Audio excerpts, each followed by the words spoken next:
Party के कार्यकर्ता जो कि टकटकी लगाए बैठे हैं, उम्मीद कर रहे हैं कि लिस्ट आएगी और कहा यह जा रहा है कि कल छत्तीसगढ़ कांग्रेस के उम्मीदवारों की पहली सूची जारी कर दी जाएगी और पहले नवरात्रि पर कांग्रेस पार्टी अपनी लिस्ट जारी कर सकती है। मुख्यमंत्री भूपेश बघेल ने बड़ा बयान दिया। रमन के सामने कौन होंगे ये जल्द पता चल जाएगा। लिस्ट जारी होने पर नाम का खुलासा होगा। टिकट वितरण में रमन सिंह की चल रही है और टिकट वितरण में रमन सिंह की चल रही है। उनका कहना पहले लिस्ट आएगी, किसे कहां उतारा जाएगा ये देखने की बात है। लिस्ट जारी होने पर नाम का खुलासा होगा, मुख्यमंत्री भूपेश बघेल ने कहा और कहा कि टिकट वितरण में रमन सिंह की चल रही है।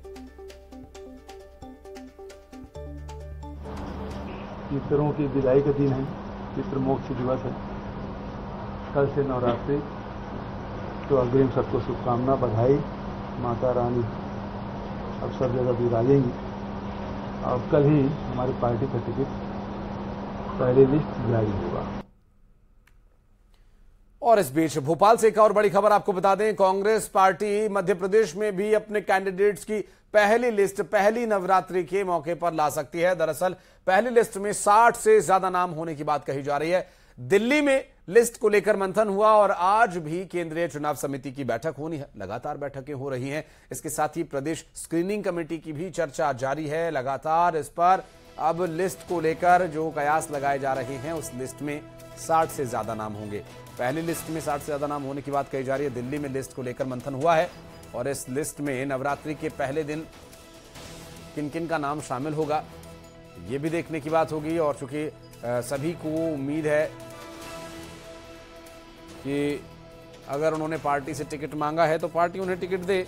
बहरहाल कोई भी पार्टी कोशिश यही करती है कि जीताऊ उम्मीदवार ही उनके द्वारा चुना जाए और वो जीत कर भी आए। बहरहाल कांग्रेस पार्टी मध्य प्रदेश में लिस्ट जारी करेगी और देखना होगा किन लोगों के नाम पहली सूची में आते हैं।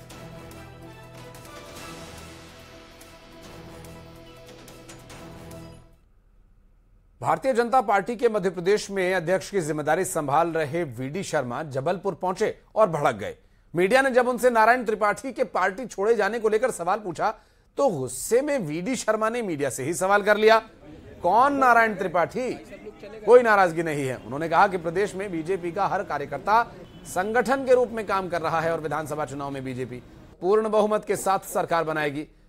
कांग्रेस और प्रियंका गांधी वाड्रा पर भी उन्होंने प्रहार किया और उन्होंने कहा कि पहले यह बताएं कि सनातन को नकारने वाले, सनातन को एड्स बोलने वाले प्रियंका के भाई और कांग्रेस के सहयोगियों का क्या किया।